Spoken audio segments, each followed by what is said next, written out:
Hi friends, welcome to GJP bit bank. So ఈ వీడియోలో మనం జీకే బిట్స్ చూడడం జరుగుతుందండి. సో ఈ బిట్స్ యొక్క పీడిఎఫ్స్ అలాగే కాంపిటేటివ్ ఎగ్జామ్స్ రిలేటెడ్ ఇన్ఫర్మేషన్ మొత్తం కూడా మనం ఈ వెబ్సైట్లో మనం అప్లోడ్ చేయడం జరుగుతుందన్నమాట.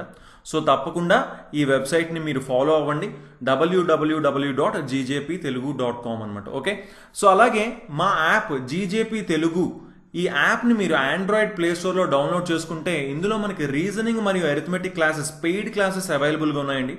సో ప్రతి క్వశ్చన్ కూడా ఇందులో మనకి ఇంగ్లీష్ మీడియం మరియు తెలుగు మీడియంలో ఉండడం జరుగుతుంది. రీజనింగ్లో చూసుకుంటే అప్రాక్సిమేట్గా ఒక 4500 క్వశ్చన్స్ చెప్తాం, అండ్ అరిథమెటిక్లో చూసుకుంటే ఒక 2700 క్వశ్చన్స్ చెప్పడం జరుగుతుంది అనమాట. సో ఇంట్రెస్ట్ ఉన్న వాళ్ళు ఈ నెంబర్ 9160085856 ఈ నెంబర్కి మీరు వాట్సాప్లో మెసేజ్ చేయండి, మన కంప్లీట్ డీటెయిల్స్ అనేవి అక్కడ చెప్పడం జరుగుతుందన్నమాట. ఓకే, సో ఓకే, ఇప్పుడు మనం జీకే బిట్స్లోకి వెళ్ళిపోదాం. 31 question. What was the name of the first weather satellite, METSAT, used by India? So భారతదేశం ఉపయోగించిన మొదటి వాతావరణ ఉపగ్రహం అదేంటిది మనకి మెట్సాట్ అన్నమాట, మొట్టమొదటి వాతావరణ ఉపగ్రహం. అయితే దానికి ఏ పేరు పెట్టారు? సో మెట్సాట్ అనే ఉపగ్రహానికి ఏ పేరు పెట్టారు అనేది క్వశ్చన్ అండి. సో ఇక్కడ మనకి ఆప్షన్స్ ఏమున్నాయి? Kalpana 1, Aryabhata, Bhaskara 1, none of the above. Okay, so మనకి మొట్టమొదటి వాతావరణ ఉపగ్రహం ఏంటి అంటే ఈ మెట్సాట్. ఓకే, సో దీనికి ఒకరి పేరు మీద పెట్టారండి. సో ఎవరి పేరు మీద అంటే అది కల్పన చావ్లా గారి పేరు మీద. సో కల్పన చావ్లా గారి పేరు మీద అన్నమాట, గుర్తుగా కల్పన 1 అని చెప్పి పేరు పెట్టడం జరిగింది. So option A is the correct one. Okay, so Kalpana 1ని దీన్ని సతీష్ ధవన్ స్పేస్ సెంటర్ నుంచి పిఎస్ఎల్వి C4 అనే రాకెట్ ని ఉపయోగించి వాళ్ళు కక్షలో ప్రవేశపెట్టడం జరిగింది. ఓకే, సో మెట్సాట్ యొక్క పేరేంటి మనకి? కల్పన 1. నెక్స్ట్ ఇక్కడ రిమైనింగ్ ఆప్షన్స్ చూస్తే ఆర్యభట్ట, భాస్కర్ ఉంది. సో ఆర్యభట్ట చూసుకుంటే ఇది ఆర్యభట్ట వచ్చేసి ఏంటి మనకి భారతదేశపు మొదటి ప్రయోగాత్మక ఉపగ్రహం. దీన్ని 1975లో ప్రయోగించడం జరిగింది. అండ్ దీన్ని ఎవరు ప్రయోగించారు, ఎక్కడి నుంచి ప్రయోగించారు అంటే సోవియట్ యూనియన్ నుంచి దీన్ని ప్రయోగించారు. Okay, so next Bhaskara 1. So Bhaskara 1 గురించి చూస్తే ఇది మొట్టమొదటి రిమోట్ సెన్సింగ్ ఉపగ్రహం, రిమోట్ సెన్సింగ్ శాటిలైట్ అంటాము ఈ భాస్కర 1 అనే దాన్ని. దీన్ని 1979లో ప్రవేశపెట్టడం జరిగింది. అది కూడా సోవియట్ యూనియన్ నుంచి దీన్ని ప్రయోగించారు, ఈ భాస్కర 1 అనే దాన్ని. రైట్, సో ఇవి మనకి ఆర్యభట్ట 1 కానీ, భాస్కర 1 కానీ, కల్పన 1 కానీ, ఈ మూడు కూడా మనకి భారతదేశంలో తొలి కృత్రిమ ఉపగ్రహాలు, ఆర్టిఫిషియల్ గా చేసినటువంటి ఉపగ్రహాలు అన్నమాట. Okay, so next one 32nd question. Where is the central drug research institute? So central drug research institute, so అది ఎక్కడుంది మనకి? ఆప్షన్స్ ఏంటి మనకి? ముంబై, లక్నో, న్యూఢిల్లీ, అలహాబాద్. సో ఇది ఎక్కడుంది మనకి? Option B is the correct one అండి, లక్నోలో ఉంది మనకి. ఓకే, సో ఉత్తరప్రదేశ్ క్యాపిటల్ అయినటువంటి లక్నోలో మనకి సెంట్రల్ డ్రగ్ రీసెర్చ్ ఇన్స్టిట్యూట్ అనేది ఉంది. సో ఇంకా రిమైనింగ్ ఆప్షన్స్ చూస్తే ముంబై, న్యూఢిల్లీ, అలహాబాద్. సో న్యూఢిల్లీలో మనకి చాలా ఇన్స్టిట్యూట్లు ఉన్నాయి. అవి లైక్ ఏవి అంటే మనకి న్యూఢిల్లీలో national centre for plant genome research అంటే NCPGR. ఏంటిది? ఇది మనకి national centre for plant genome research. Right, so next ఇంకోటి న్యూఢిల్లీలో సెంట్రల్ పొల్యూషన్ కంట్రోల్ బోర్డు కూడా మనకి న్యూఢిల్లీలోనే ఉంది. రైట్, సో ఇంకా మనకి చెప్పాలంటే ఇండియన్ అగ్రికల్చరల్ రీసెర్చ్ ఇన్స్టిట్యూట్ కూడా మనకి న్యూఢిల్లీలో ఉంది. అలాగే fertiliser corporation of India limited కూడా మనకి న్యూఢిల్లీలో ఉంది. రైట్, సో లక్నోలో చూసుకుంటే మనకి సెంట్రల్ డ్రగ్ రీసెర్చ్ ఇన్స్టిట్యూటే కాదు, సో ఇంకోటి వచ్చేసి నేషనల్ బొటానికల్ రీసెర్చ్ ఇన్స్టిట్యూట్ కూడా మనకి లక్నోలోనే ఉంది. Okay, so next Mumbai. So ముంబైలో చూసుకుంటే మనకి Indian cancer research centre, Indian cancer research centre ముంబైలో ఉంది. అండ్ నెక్స్ట్ అలహాబాద్ చూసుకుంటే మనకి ఏముంది అంటే centre for social forestry and echo rehabilitation. Okay, so ఏంటి అది మనకి centre for social forestry and echo rehabilitation, ఇది మనకి అలహాబాద్లో ఉంది. సో అది. So next one, what is the number of member states in United nations security council? ఐక్యరాజ్య సమితి భద్రతా మండలిలోని సభ్య దేశాల సంఖ్య ఎంత అని అడుగుతున్నారు. భద్రతా మండలి అంటే ఏంటి మనకి సెక్యూరిటీ కౌన్సిల్. సో మనకు ఆల్రెడీ ఐక్యరాజ్య సమితిలో 6 అంగాలు అనేవి ఉన్నాయి, చూసాం. 6 అంగాలు అనేవి ఉన్నాయి. సో దాంట్లో సెక్యూరిటీ కౌన్సిల్ కూడా వన్ ఆఫ్ ద పార్ట్ అన్నమాట. ఓకే, సో దీని యొక్క సెక్యూరిటీ కౌన్సిల్ గురించి చూసుకుంటే మనకి యునైటెడ్ నేషన్ సెక్యూరిటీ కౌన్సిల్ యొక్క హెడ్ క్వార్టర్స్ ఎక్కడ ఉంది మనకి? అది న్యూయార్క్ లో ఉంది, రైట్. సో దీంట్లో ఎంత మంది సభ్య దేశాలు ఉన్నారు? సో ఆ సంఖ్య ఎంత? సో ఆప్షన్స్ ఏంటి? 10, 11, 15, 20. సో ఆన్సర్ ఏంటి మనకి? Option C is the correct one. So total గా మనకి 15 సభ్య దేశాలు ఉన్నాయి. ఇందులో మనకి 5 వచ్చేసి పర్మనెంట్ కంట్రీస్, సో శాశ్వతంగా ఉన్నటువంటి సభ్య దేశాలు 5, రైట్. సో రిమైనింగ్ 10 కూడా నాన్ పర్మనెంట్ అన్నమాట, రైట్. సో పర్మనెంట్ ఏంటివి మనకి ఆ సభ్య దేశాలు అంటే America, Russia, China, Britain, France. So ఇవి మనకి 5 పర్మనెంట్ దేశాలు, 10 వచ్చేసి మనకి నాన్ పర్మనెంట్ దేశాలు అన్నమాట, రైట్. సో ఇది దీని గురించి. So next question, the capital of Norway. The capital of Norway.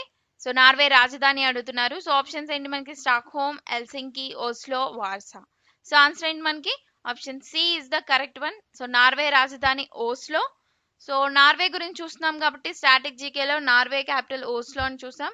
And Norway prime minister వచ్చేసి మనకి ఎర్నా సోల్బర్గ్. ఎర్నా సోల్బర్గ్. అలాగే నార్వే యొక్క కరెన్సీ. సో కరెన్సీ కూడా మనకి ఇంపార్టెంటే. ఇది వచ్చేసి Norwegian krone. Norwegian krone Norway యొక్క కరెన్సీ. నెక్స్ట్ స్టాక్ హోమ్ చూస్తే ఇది ఏ దేశం యొక్క క్యాపిటల్ అంటే మనకి స్టాక్ హోమ్ అనేది స్వీడన్. Sweden country. సో ఇవన్నీ కూడా మనకి Europe countries. So Stockholm Sweden country అన్నమాట. So Sweden capital. So Sweden capital చూసాం. సో స్వీడన్ కరెన్సీ వచ్చేసి ఏంటి అంటే ఇది కూడా స్వీడిష్ క్రోనా. కరోనా కాదు, స్వీడిష్ క్రోనా. అండ్ నార్వే వచ్చి చూసుకుంటే ఇది Norwegian krona. Next Helsinki. Helsinki వచ్చేసి దేని క్యాపిటల్ అంటే మనకి ఫిన్లాండ్. సో ఫిన్లాండ్ క్యాపిటల్ ఏంటి మనకి? హెల్సింకి. అండ్ ఫిన్లాండ్ కరెన్సీ వచ్చేసి చూసుకుంటే మనకి యూరో. Next Warsaw. వార్సా వచ్చేసి మనకి పోలాండ్ యొక్క capital. Okay, so Poland capital. So Poland currency చూసుకుంటే మనకి పాలిష్ జులాటీ, రైట్. సో ఇవి స్టాటిక్ జీకే గురించి. అండ్ నెక్స్ట్ వన్ చూద్దాం, 35th question, which city is called the queen of Arabian sea? So queen of Arabian sea అని ఏ నగరానికి పేరు? So ఇక్కడ ఉన్నటువంటి నగరాల్లో ఏది క్వీన్ ఆఫ్ అరేబియన్ సీ అంటారు? Options Kochi, Goa, Mangalore, Coimbatore. So answer ఏంటి మనకి? Kochi is the correct one కదా. సో క్వీన్ ఆఫ్ అరేబియన్ సీని కొచ్చి అంటారు. సో ఎందుకు అంటే మనకి 14th సెంచరీ నుంచి కూడా ఇండియా యొక్క పశ్చిమ తీరంలో అన్నమాట మెయిన్ గా ఏంటి అక్కడ ట్రేడింగ్ జరిగేది? Spices, right. సో స్పైసెస్ కి వాణిజ్య కేంద్రంగా ఉంది ఏది? ఇండియా యొక్క పశ్చిమ తీరం అంతా కూడా.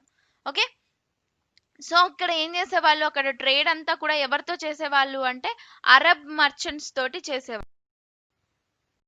ఓకే, సో అరబ్ మర్చెంట్స్ తోటి చేసేవాళ్ళు, రైట్. సో ఆ తర్వాత మనకి 1503లో పోర్చుగీస్ ఈ కొచ్చిని ఆక్రమించుకొని first European colonial in India అనేది స్టార్ట్ చేసింది అనమాట పోర్చుగీస్ వాళ్ళు కొచ్చిని. సో అందుకని చెప్పి మనం ఏమంటున్నాం? దీన్ని క్వీన్ ఆఫ్ అరేబియన్ సీ అంటారు. సో మెయిన్ గా వీళ్ళ ట్రేడింగ్ అంతా కూడా ఆ టైంలో అరబ్ మర్చెంట్స్ తో చేసేవాళ్ళు ఇండియా యొక్క పశ్చిమ తీరంలో. సో అందుకని కొచ్చిని క్వీన్ ఆఫ్ అరేబియన్ సీ అంటారు, రైట్. సో ఇక్కడ కొచ్చి గురించి మాట్లాడుతున్నాం కాబట్టి, సో కొచ్చి అనేది ఏ ప్లేస్ లో ఉంది మనకి? కేరళ. కేరళలో కొచ్చి ఉంది. సో కేరళ యొక్క క్యాపిటల్ ఏంటి మనకి తిరువనంతపురం. నెక్స్ట్ కేరళ యొక్క సీఎం ఎవరు? Pinarayi Vijayan. And next governor వచ్చేసి ఆరిఫ్ మహమ్మద్ ఖాన్. రైట్. సో ఇది కేరళ యొక్క static GK. Right. So next Goa గురించి చూస్తే గోవా క్యాపిటల్ ఏంటి మనకి Panaji. And next Goa governor ఎవరు మనకి సత్యపాల్ మాలిక్. అండ్ గోవా యొక్క సీఎం వచ్చేసి ప్రమోద్ సావంత్. నెక్స్ట్ మ్యాంగ్లూర్. సో మ్యాంగ్లూర్ అనేది మనకి ఎక్కడుంది? మ్యాంగ్లూర్ ఈ ప్లేస్ కర్ణాటకలో. రైట్. సో కర్ణాటక క్యాపిటల్ ఏంటి మనకి బెంగళూరు. అండ్ అలాగే కర్ణాటక యొక్క సీఎం ఎవరు? యడ్యూరప్ప అండ్ కర్ణాటక గవర్నర్ వాజుభాయ్ వాలే. Right. So next Coimbatore. So Coimbatore అనేది ఏ ప్లేస్ లో ఉంది మనకి? తమిళనాడులో ఉంది. సో తమిళనాడు క్యాపిటల్ వచ్చేసి ఏంటి మనకి Chennai. And next Tamil Nadu CM E K Palaniswami. Right. And next governor ఎవరు మనకి? Tamil Nadu governor Banwarilal Purohit.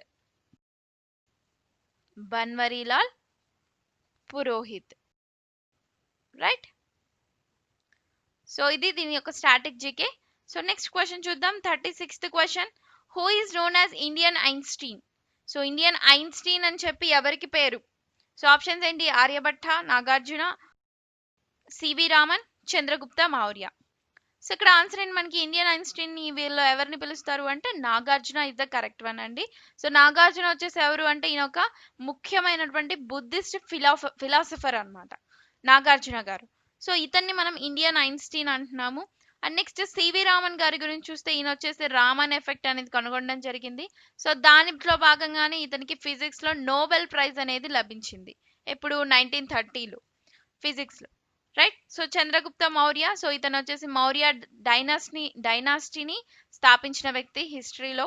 And next Aryabhata వచ్చేసి ఈయన ఒక ఫేమస్ మ్యాథమెటిషియన్. రైట్. సో జీరోని ఇన్వెంట్ చేసిన వ్యక్తి. So next question 37th question. In which state is the Panna biosphere reserve located? So Panna biosphere reserve ఏ రాష్ట్రంలో ఉంది మనకి? సో ఆల్రెడీ మనం నిన్న కొన్ని బయోస్పియర్ రిజర్వ్స్ చూసాం. సో ఈ రోజు వచ్చేసి Panna biosphere reserve. So options ఏంటి? అస్సాం, మేఘాలయ, గుజరాత్, మధ్యప్రదేశ్. రైట్. సో ఎక్కడుంది మనకి పన్నా అనేది? So Madhya Pradesh. Right. Option D is the correct one అండి. సో ఈ పన్నా నేషనల్ పార్క్ లో మనకి ఏవి ఫేమస్ అంటే టైగర్స్ ఫేమస్ అన్నమాట. రైట్. సో ఇది మనకి మధ్యప్రదేశ్ లో ఉంది. సో మధ్యప్రదేశ్ క్యాపిటల్ ఏంటి మనకి? Bhopal. Right. And next one Assam. Remaining వాటి గురించి చూద్దాం. అస్సాం గురించి చూస్తే మనకి అస్సాంలో ఏ నేషనల్ పార్క్ ఉంది అంటే Manas national park. And next Meghalaya Nokrek national park. And next Gujarat లో వచ్చేసి గ్రేట్ రాన్ ఆఫ్ కచ్ ఆ పార్క్ అనేది ఉందన్నమాట. ఓకే. సో వీటిలో ఏం ఫేమస్ అంటే మనకి ఈ పార్క్స్లలో ఈ బయోస్పియర్ రిజర్వ్స్ లలో మానస్ నేషనల్ పార్క్ లో చూసుకుంటే మనకి ఏషియాటిక్ ఎలిఫెంట్స్ ఉన్నటువంటి పార్క్ ఏంటి? బయోస్పియర్ రిజర్వ్ ఏంటి అంటే మనకి Manas national park. Next Nokrek national park మేఘాలయలో ఉంది. ఇందులో వచ్చేసి మనకి red pandas famous. Right. So ఇది Meghalaya. Next Rann of Kutch national park లో ఏంటి ఫేమస్ అంటే Indian wild ass. Right. So ఇవి వీటిలో ఉన్నటువంటి జంతువులు famous. Next 38th question. Who is known as the father of chemistry? So రసాయన శాస్త్ర పితామహుడు అని ఎవరిని అంటారు? ఆప్షన్స్ ఏమున్నాయి మనకి? Aryabhata, Antoine Lavoisier, Newton, John Milton. Right. So ఎవరు మనకి రసాయన శాస్త్ర పితామహుడు? Option B is the correct one. Right. So option B is the correct one అండి. Antoine Lavoisier is the correct one. So ఇతను మనకి రసాయన శాస్త్ర పితామహుడు. రైట్. సో ఇంకా రిమైనింగ్ చూస్తే మనకి జాన్ మిల్టన్. సో ఈ కొత్త పర్సన్ ఎవరు మనకి? జాన్ మిల్టన్ ఎవరు అంటే ఇతను ఒక ఫేమస్ ఇంగ్లీష్ పోయెట్ అన్నమాట, జాన్ మిల్టన్ అనే వ్యక్తి. రైట్. సో అలాగే న్యూటన్ అంటే మీ అందరికీ తెలుసు, ఫిజిక్స్ లో న్యూటన్ లాస్. అలాగే ఆర్యభట్ట. సో ఆర్యభట్ట ఎవరు మనకి? ఇతను famous mathematician. Right. So next question, world diabetes day. So ప్రపంచ డయాబెటిస్ దినోత్సవాన్ని ఎప్పుడు జరుపుకుంటారు? Options 14th March, 30th May, 14th November, 12th December. So ఎప్పుడు మనకి ప్రపంచ డయాబెటిస్ దినోత్సవం? Option C is the correct one. 14th నవంబర్న మనం ప్రపంచ డయాబెటిస్ దినోత్సవం జరుపుకుంటున్నాము. అండ్ ఇంకొకటి ఏంటి అంటే 2019లో కదా, ఇంకా మనకి 2020లో నవంబర్ రాలేదు. సో 2019లో జరుపుకున్నారు. సో ఆ టైంలో మనకి ఏం థీమ్ ఉన్నింది? ప్రపంచ డయాబెటిస్ దినోత్సవం రోజు ఉన్నటువంటి థీమ్ ఏంటి? సో థీమ్ ఏంటి మనకి? Family and diabetes. Family and diabetes is the theme for 2019. Okay. So అది వరల్డ్ డయాబెటిస్ డే గురించి. అండ్ నెక్స్ట్ రిమైనింగ్ చూసుకుంటే మనకి, సో రిమైనింగ్ అంటే next question, the first recipient of the Jnanpith award. So the first recipient of the Jnanpith award అంటే మొట్టమొదటి Jnanpith award గురించి అడుగుతున్నారు. సో ఆప్షన్స్ ఏమున్నాయి మనకి? C Narayana Reddy, next Vishwanath Satyanarayana, next Umashankar Joshi, fourth one G Shankar Kurup. Right. So Jnanpith award గురించి, సో మనకి భారతదేశం యొక్క అత్యున్నత సాహితీ పురస్కారం. సో సాహితీ పురస్కారంలో మనకి బెస్ట్ అవార్డ్ ఏంటిది అంటే జ్ఞానపీఠ్ అవార్డ్ అన్నమాట. అంటే లిటరేచర్కి సంబంధించిన అవార్డు ఇది. రైట్. సో ఈ అవార్డ్ని 1965 నుంచి ఇవ్వడం స్టార్ట్ చేశారండి. ఓకే. సో దీంట్లో మొట్టమొదటి ఎవరు అవార్డ్ గ్రహీత అంటే, so he is G Shankar Kurup. Okay. Option D is the correct one అండి. సో ఇతను ఏం రచించాడు అంటే ఒడుక్కుజుల్, మలయాళం రైటర్ ఇతను. మలయాళంలో రచించారు. ఒడుక్కుజుల్ అనేటటువంటి గ్రంథానికి ఇతని జ్ఞానపీఠ అవార్డు వచ్చింది. ఓకే. సో ఈ బహుమతి పొందినటువంటి ఫస్ట్ పర్సన్ అన్నమాట. Okay. So next C Narayana Reddy అన్నాము. సో ఇతను అలాగే విశ్వనాథ్ సత్యనారాయణ, వీళ్ళిద్దరు. సో వీళ్ళిద్దరితో పాటు ఇంకో పర్సన్ కూడా ఉన్నారు, రావూరి భరద్వాజ. సో వాళ్ళ ముగ్గురికి కలిపి 1988 వాళ్ళ ముగ్గురికి కూడాను జ్ఞానపీఠ అవార్డు లభించింది. సో అది కూడా ఏంటి అంటే వాళ్ళు తెలుగు వాళ్ళు అన్నమాట. సో తెలుగు కవులు. ఓకే. సో తొలి తెలుగు కవి ఎవరు అంటే Vishwanath Satyanarayana. So is the first person అన్నమాట. అంటే 1970లో వచ్చింది. And next C Narayana Reddy గారికి 1988లో వచ్చింది. అలాగే రావూరి భరద్వాజ గారికి 2012లో వచ్చింది. ఓకే. సో వాళ్ళ ముగ్గురు కూడా తెలుగు కవులు. అండ్ తొలి తెలుగు కవి, జ్ఞానపీఠ అవార్డు పొందినటువంటి తొలి తెలుగు కవి ఎవరు అంటే మనకి సి నారాయణ రెడ్డి గారు, విశ్వనాథ్ సత్యనారాయణ గారు. అండ్ సెకండ్ పర్సన్ ఎవరు అంటే C Narayana Reddy garu. Third person Ravuri Bharadwaja. Ravuri Bharadwaja రచించినటువంటి గ్రంథం Pakudu Rallu. Right. So C Narayana Reddy గారి గురించి చూసుకుంటే ఇతను రచించిన గ్రంథం విశ్వాంభర. అండ్ నెక్స్ట్ విశ్వనాథ్ సత్యనారాయణ గారి గురించి చూసుకుంటే ఇతను రచించింది కల్పవృక్షం, శ్రీరామాయణ కల్పవృక్షం. రైట్. సో ఇది జ్ఞానపీఠ అవార్డ్ గురించి. Right. So 40th correct one is the D is the correct.